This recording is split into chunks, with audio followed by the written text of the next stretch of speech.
ప్రేమ ఎంతో ఎంతో మధురం, యేసుని ప్రేమ ఎంతో ఎంతో మధురం, యేసయ్యా నీ ప్రేమ మధురాతి మధురము, యేసయ్యా యేసయ్యా యేసయ్యా యేసయ్యా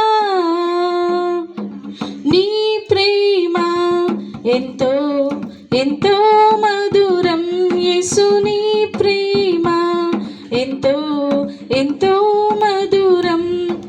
తల్లి కుండునా నీ ప్రేమ, సొంత చెల్లి కుండునా నీ ప్రేమ, అన్న కుండునా నీ ప్రేమ, కన్న తండ్రి కుండునా నీ ప్రేమ. నీ ప్రేమ ఎంతో ఎంతో మధురం, యేసుని ప్రేమ ఎంతో ఎంతో మధురం. శాంతమున్నది నీ ప్రేమలో, దీర్ఘ శాంతమున్నది నీ ప్రేమలో, శాంతమున్నది నీ ప్రేమలో, దీర్ఘ శాంతమున్నది నీ ప్రేమలో, బలమున్నది నీ ప్రేమలో, గొప్ప భాగ్యమున్నది నీ ప్రేమలో, బలమున్నది నీ ప్రేమలో, గొప్ప భాగ్యమున్నది నీ ప్రేమలో. యేసయ్యా యేసయ్యా యేసయ్యా యేసయ్యా యేసయ్యా యేసయ్యా యేసయ్యా యేసయ్యా నీ ప్రేమ ఎంతో ఎంతో మధురం, ఎంతో ఎంతో మధురం. సిలువకెక్కెను నీ ప్రేమ, నాకై విలువ తెచ్చెను నీ ప్రేమ. సిలువకెక్కెను నీ ప్రేమ, యేసయ్యా యేసయ్యా నీ ప్రేమ ఎంతో ఎంతో మధురం, యేసుని ప్రేమ ఎంతో ఎంతో మధురం. మర్చిపోనిది నీ ప్రేమ, నన్ను మార్చుకున్నది నీ ప్రేమ. సంతోష్ వాళ్ళ తల్లిదండ్రులు ఇద్దరూ కలిసి వాళ్ళ అబ్బాయిని సంతోష్ని వేదిక మీదకి తీసుకురావాలని ప్రేమతో మనవి చేస్తున్నాను. తోడు ఉన్నావయ్యా, నాకు భయమేలనా యేసయ్యా, నీవు నాలోనే ఉన్నావయ్యా, నాకు దిగులేలనా మెస్సయ్యా. నాకు భయమేలా, నాకు దిగులేలా, నాకు చింతేలా, నాకు భీతియేలా, నీవు నా తోడు ఉన్నావయ్యా, నాకు భయమేలనా యేసయ్యా, నీవు నాలోనే ఉన్నావయ్యా, నాకు దిగులేలనా యేసయ్యా. కష్టంలో నష్టంలో నా తోడు ఉన్నావు, వేదనలో వేదనలో నా చెంత ఉన్నావు. కష్టంలో నష్టంలో నా తోడు ఉన్నావు, వేదనలో వేదనలో నా చెంత ఉన్నావు. అడిగిన వారికి ఇచ్చేవాడవు, వెదకిన వారికి దొరికేవాడవు. అడిగిన వారికి ఇచ్చేవాడవు, వెదకిన వారికి దొరికేవాడవు. తట్టిన వారికి తలుపులు తెరిసే దేవుడవు, తట్టిన వారికి తలుపులు తెరిసే దేవుడవు. దేవా దేవా నీకే స్తోత్రము, దేవా దేవా నీకే స్తోత్రము, దేవా దేవా నీకే స్తోత్రము, దేవా దేవా నీకే స్తోత్రం.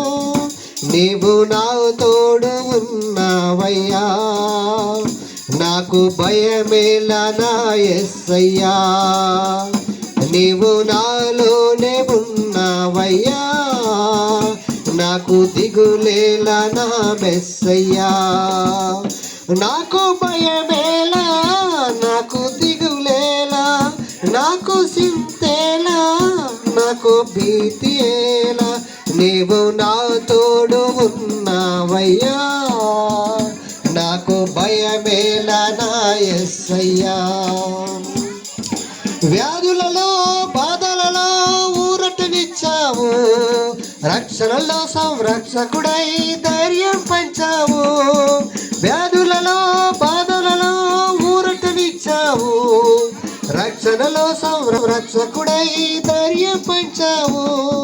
నేనే సత్యం అన్న దేవులకిన దేవా, దేవా దేవా నీకే స్తోత్రం, దేవా దేవా నీకే స్తోత్రం, దేవా దేవా నీకే స్తోత్రం, దేవా దేవా నీకే స్తోత్రం.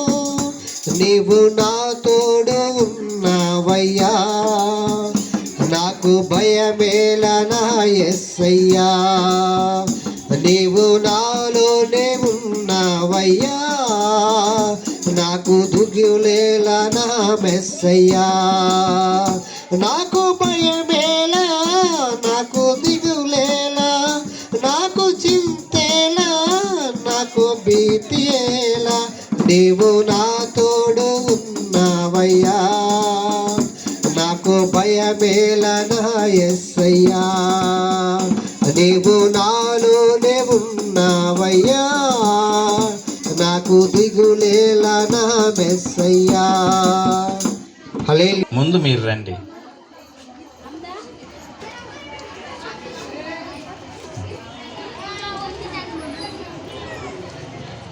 ఎస్,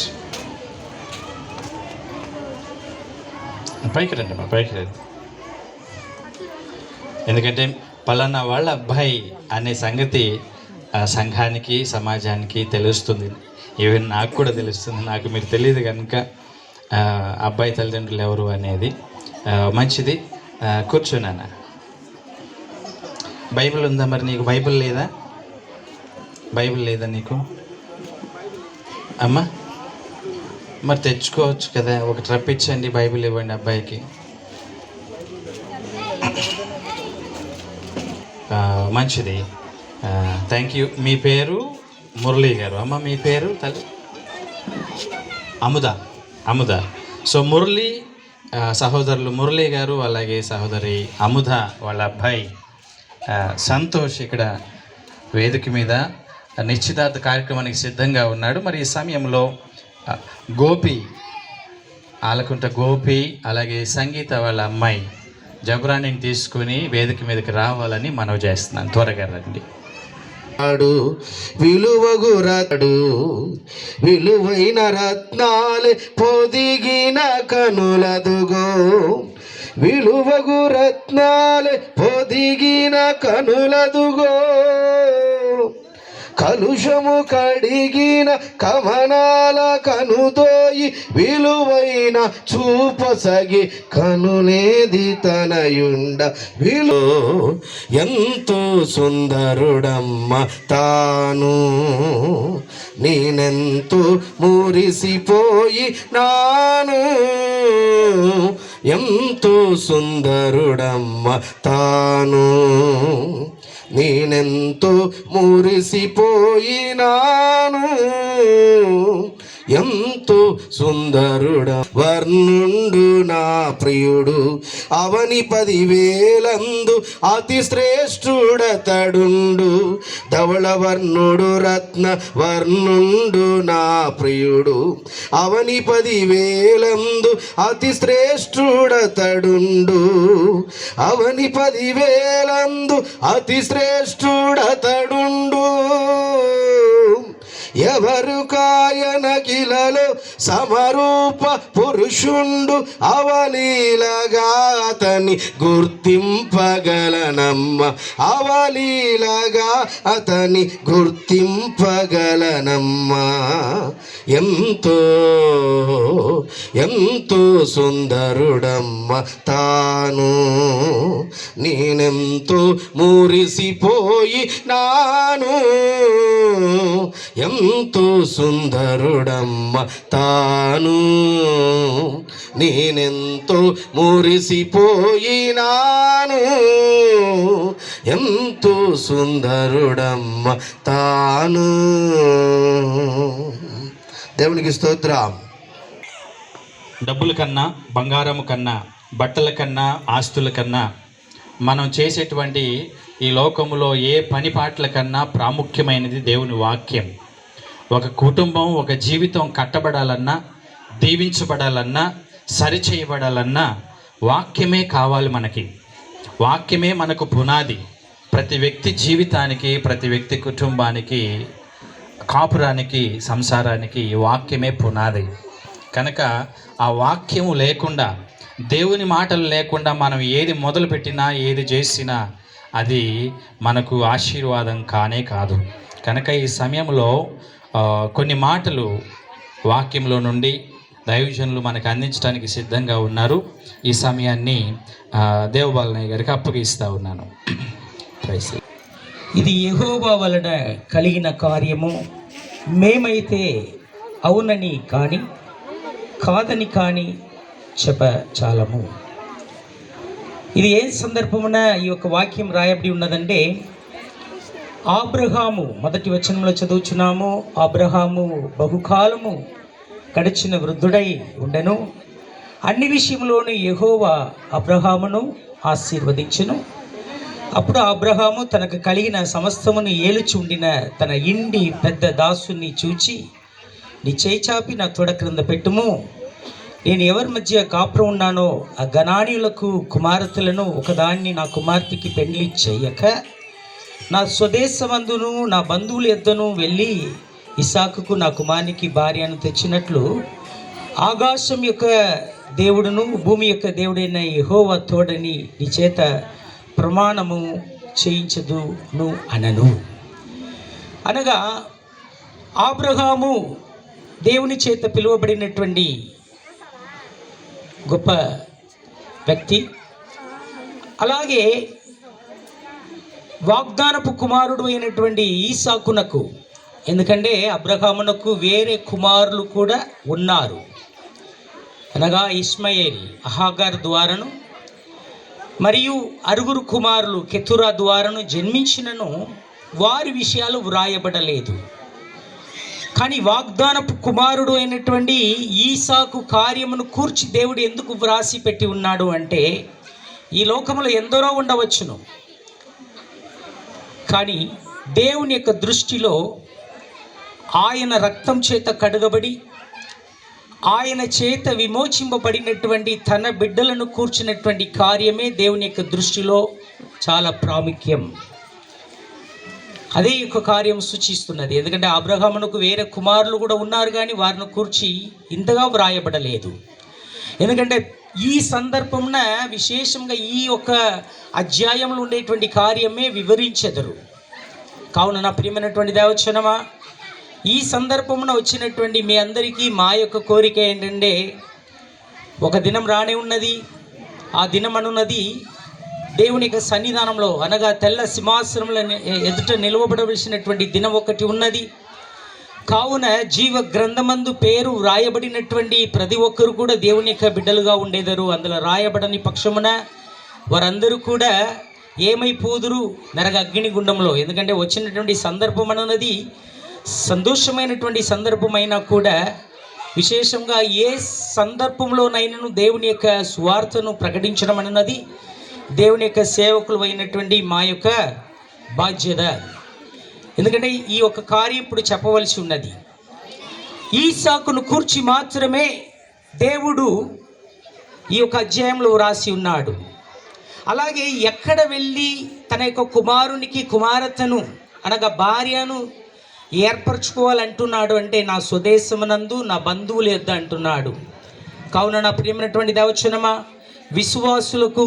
విశ్వాసులు మాత్రమే బంధువులుగా ఉండగలరు. అవిశ్వాసులతో ఏనాడు కూడా మరి పొందిక లేదు, పాలు లేదు అని మనం గమనించగలము. ఎందుకంటే కొరింథీ సంఘ పత్రికకారుడు పౌలు చక్కగా రాసి ఉన్నాడు. కావున ఈ ఇరుగురు కుమారులు కూడా అనగా కుటుంబస్తులు కూడా వారు బంధువులే, అలాగే వారు ఒకరినొకరు తెలుసుకున్న వాళ్ళే అనేసి మనం గమనించగలం. అన్నిటికీ పైన విశేషంగా అబ్రహాము తన యొక్క దాసుని పిలువనంచి నా బంధువుల ఎత్తకు వెళ్ళినప్పుడు ఆయన వస్తూ ఉండగా దేవుడు సరైనటువంటి రీతిలో నడిపిస్తున్నాడు.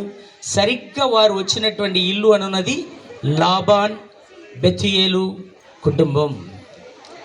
అయితే నా ప్రియమైనటువంటి దేవచనమా, దేవుని యొక్క చిత్తానుసారముగా మనం వెళ్ళినప్పుడు, దేవుని యొక్క చిత్తమును నెరవేర్చాలని మనం ప్రయత్నం చేసినప్పుడు, దేవుడు ఎప్పుడు నడిపించేటువంటి విధానం అనున్నది ఆయన తన యొక్క అనగా ప్రణాళికం చొప్పున నడిపిస్తాడు అన్నది చాలా ప్రాముఖ్యమైనటువంటి విషయం. అలాగే ఎలెయాజర్ వచ్చిన తరువాత తన కుమార్తె అనగా ఆయమలో రిబ్కాలో ఉండేటువంటి విధేయత, రిబ్కాలో ఉండేటువంటి వినయత, రిబ్కాలో ఉండేటువంటి అనగా లోబడేటువంటి గుణాదిశ్యమును గమనించినప్పుడు నిజంగానే ఈమెనే నా యొక్క దాసునికి అనగా నా యొక్క యజమానికి కుమారుడుగా ఉండేటువంటి ఈసాకుకు కావలసినటువంటి పెళ్లి కుమార్తెని నిర్ణయించుకున్నాడు. కావున విశేషముగా పరిశుద్ధ పౌలు గారు ఎబేసులకు రాసినప్పుడు ఫస్ట్ ఎవరికి రాస్తాడు? స్త్రీలారా,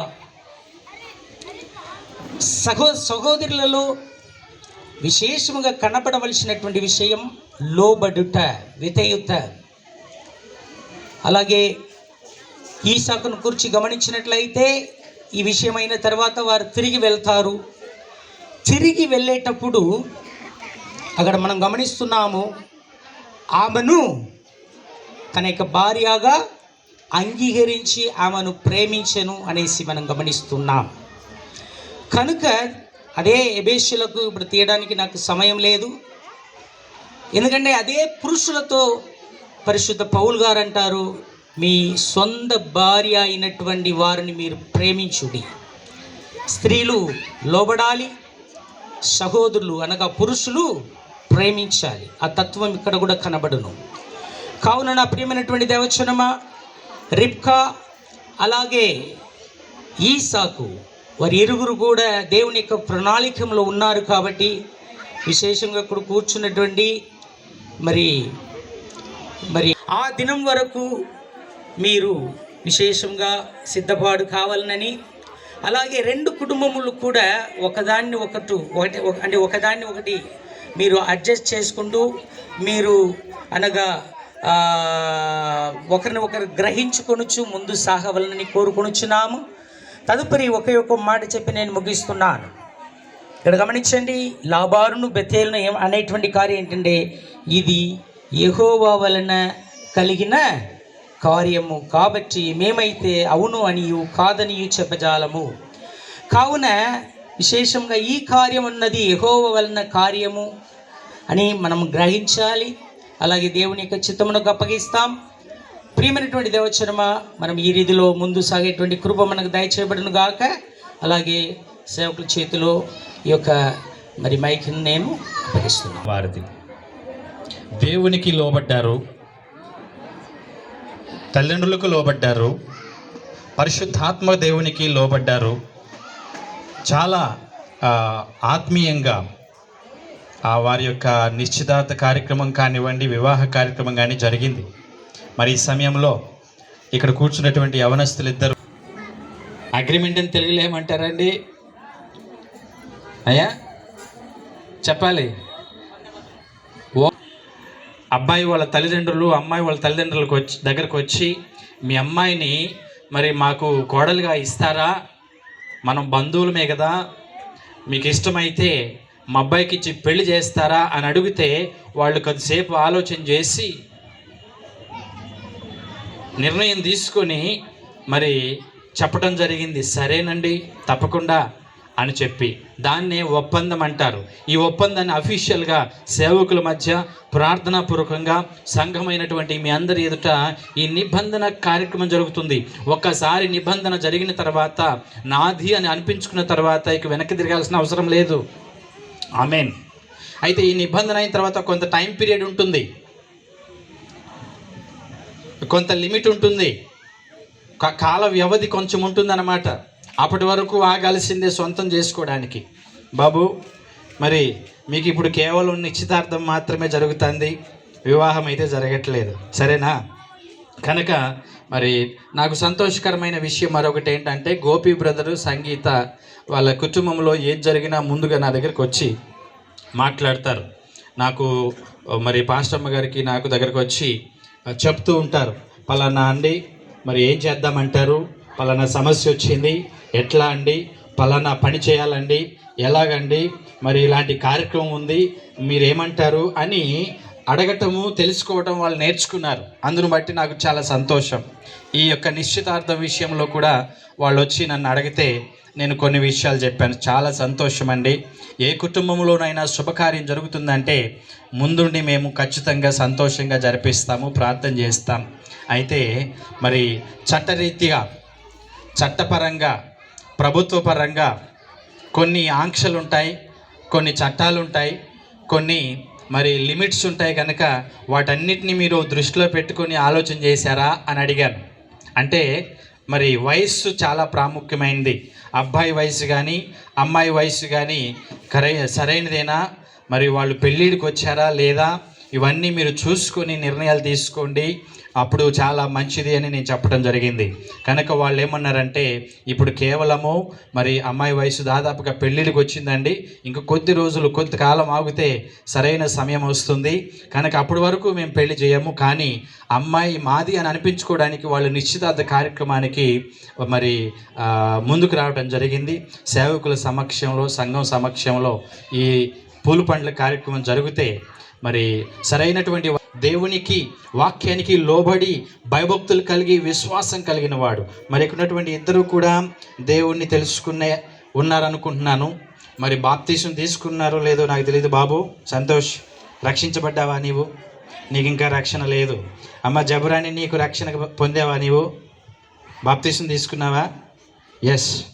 సో మరి అమ్మాయి బాప్తీసం తీసుకుని రక్షణ అనుభవంలోకి వచ్చింది, అబ్బాయి ఇంకా బాప్తీసం తీసుకోలేదు. వివాహానికి సమయం ఉంది కనుక మరి అప్పటికల్లా నీవు రక్షించబడాలయ్యా. బాప్తీసం తీసుకోవటం ముఖ్యం కాదు, కానీ దానికంటే ముందు మారుమనస్సు పొందాలి, పాపముల నుండి విడుదల పొందాలి, పాప క్షమాపణ పొంది మరి దేవుని యొక్క రక్షణ అనుభవంలోకి అబ్బాయి రావాలని మరి నేను ఈ సమయంలో జ్ఞాపకం చేస్తూ ఉన్నాను. ఎందుకంటే ఇద్దరు 4వ అధ్యాయం, ప్రసంగి గ్రంథము 4వ అధ్యాయము 9వ వచనం నేను చదువుతున్నాను. 9, 10 వచనాలు.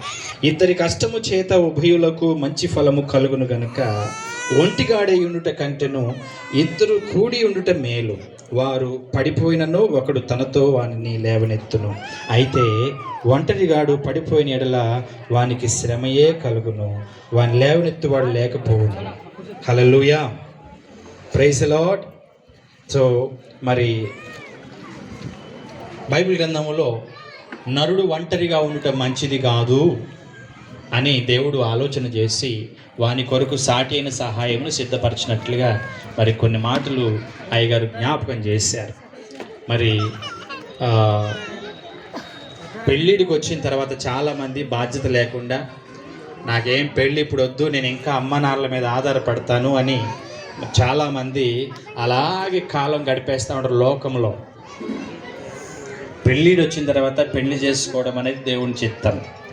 ఆమేన్. ఈ యొక్క నిశ్చితార్థ కార్యక్రమానికి సిద్ధపరిచినటువంటి వస్తువులు, పూల పండ్లు కావచ్చు, బట్టలు కావచ్చు, దండలు కావచ్చు, ఏవైనా సరే ఇరు కుటుంబాల తల్లిదండ్రులు అలాగే ఇరు కుటుంబాల పెద్దలు ఎవరైనా ఉంటే, గోపి గారి ఇంట్లో మరి అమ్మాయి తండ్రిగా తను ఒక్కడే కాదు, తన ఇంట్లో కుటుంబంలో పెద్దలు ఇంకెవరైనా వారు మీతో పాటు రావచ్చు. అలాగే మరి అబ్బాయి తల్లిదండ్రులతో పాటు మీ కుటుంబంలో ఇంకా ఎవరైనా పెద్దలు ఇటువైపు మీరు ఉంటే ఒకసారి అయ్యగారు, అమ్మగారు, పాస్టర్ అమ్మగారు కూడా ముందుకు వచ్చి మీ చేతులతోటి వీళ్ళ చేతికి ఇవ్వండి వాటిని. సో దేవబాలన అయ్యగారు అలాగే పాస్టర్ అమ్మగారు, అమ్మ పర్లేదు ఒక్క చిన్న ప్రార్థన చేసుకుందాం. అమ్మ మీరు అబ్బాయి సంతోష్ అలాగే వాళ్ళ కుటుంబము, తల్లిదండ్రులు మురళి అలాగే అముద, వారు ప్రభువా గోపి బ్రదర్ సంగీత వాళ్ళ కుమార్తెను వాళ్ళ కోడలుగా చేసుకోవడానికి ఇష్టపడి మరి కొన్ని పండ్లు వస్త్రాలతో వచ్చి ఈ నిశ్చితార్థ కార్యక్రమంలో నీ సన్నిధిలో నిలబడి ఉన్నారు కనుక వారు ఇచ్చినటువంటి ఈ పదార్థాలను, వస్తువులను అంగీకరించినటువంటి కుటుంబాన్ని, గోపి బ్రదర్ కుటుంబాన్ని బట్టి వందనాలు ప్రభువా. ఇది ఇరువురి సమ్మతి చొప్పున జరుగుతున్నటువంటి కార్యక్రమము కనుక నీవు వీరి మధ్య ఉండి ప్రభువా, నీవు వారధిగా ఉండి, నీవు పునాదిగా ఉండి ప్రభువా వీరిని ఆశీర్వదించి, సమాధానపరిచి, ఐక్యపరిచి దీవించమని ప్రార్థన చేస్తున్నాను. దేవానికి వందనాలు చెల్లిస్తూ ప్రభువా ఈ నిశ్చితార్థ కార్యక్రమము ఇరువురి ఒప్పందము ప్రభువా, ఇరువురి నిబంధన, ఎందుకంటే నీవు మాకు నేర్పిన పాఠము వాక్యములో నుండి నీవు మాతో నిబంధన చేసి ఉన్నావు, మేము నీ ప్రజలము, నీవు మాకు దేవుడు అని. అలాగే ప్రభువా ఇదిగో ఇప్పుడు వీరు చేసినటువంటి నిశ్చితార్థ ఒప్పంద కార్యక్రమంలో మీరున్నందుకు స్తోత్రాలు. కడ వరకు, ఆఖరి వరకు, వివాహం వరకు వీరు సిద్ధపడి ఒకరినొకరు పవిత్ర జీవితమును కాపాడుకొని తండ్రి బాధ్యత కలిగి ప్రభువనైనా ప్రార్థన యందు, వాక్యమందు, సహవాసమునందు ఉంటుండగా పెళ్ళైన తర్వాత తగిన జ్ఞానముతో, తెలివితో, ప్రభువా మర్యాదతో, సంస్కారముతో నాయన కాపురము చేయనట్లుగా వారు అనేక విషయాలు నేర్చుకునేటట్లుగా వారిని సిద్ధపరచండి. దేవానికి స్తోత్రాలు. మరి ఈ సమయంలో మరొక మారు ఇరు కుటుంబాలను నీ చేతులకు అప్పగిస్తూ యేసు నామములో ప్రార్థిస్తున్నాను తండ్రి, ఆమేన్. ఓకే, సో దండలు మార్చుకొని ముందు దండ వేసుకోండి. ముందు దండ వేసినాను. ఎవరు ముందు వేస్తారు మీ ఇష్టం. Very good. చప్పట్లు కొడదాం ఒకసారి అందరూ కూడా. ఇప్పుడు నువ్వేయమ్మా. సో ఈ దండల మార్పిడితో నిశ్చితార్థ కార్యక్రమం జరిగింది. ఈ సమయంలో ఇది ఎంగేజ్మెంట్ కనుక వివాహం కొరకు వీరు ఈ రోజు నుంచి ప్రదానం చేయబడి ఉన్నారు. వీళ్ళు ఒకరికి ఒకరు ప్రదానం చేయబడ్డారు, ఒకరికి ఒకరు నిర్ణయించబడ్డారు. ఇది దేవుని సంకల్పం. ఓకే బాబు సంతోష్, సిద్ధపడతావు కదా వివాహం కొరకు? స్వీట్ తినిపించు అమ్మాయికి, కొంచెం తినిపించు అట్లా రైట్. సో అదే పీస్ నువ్వు తీసుకొని తినిపించమ్మా. Very good. చప్పట్లు కొడదాం ఒక్కసారి గట్టిగా. మారుతాము. తీరా కట్టుకొని వస్తుంది మళ్ళీ అమ్మాయి సిద్ధపడి.